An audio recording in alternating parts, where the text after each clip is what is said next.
Vsem želim en lep sončen dan.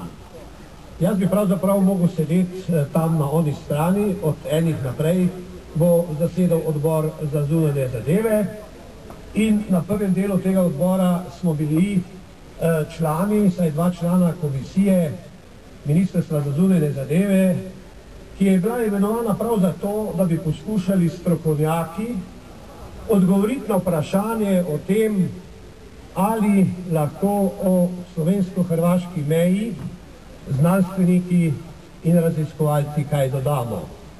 Ta podkomisija, dr. Prunk jo je vodil, zgodovinarjev in drugih strokovnjakih je zasedala, ampak danes bi vam rad eno stvar tukaj povedal. Vprašanje, ki se mi postavlja, je naslednje. Predsednik Hrvaške je pred nekaj dnevi rekel, niti centimetra zemlje Hrvaške ne bomo dali Sloveniji.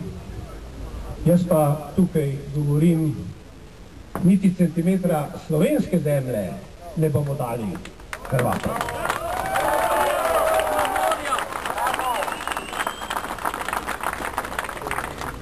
Ni naš namen sovraštvo vzbujati. Naš namen je razviti ljubezen. Sovraštvo ne rodi napredka, ljubezen pa. In zato sem vsem srcem in dušo danes z vami. Lepa hvala.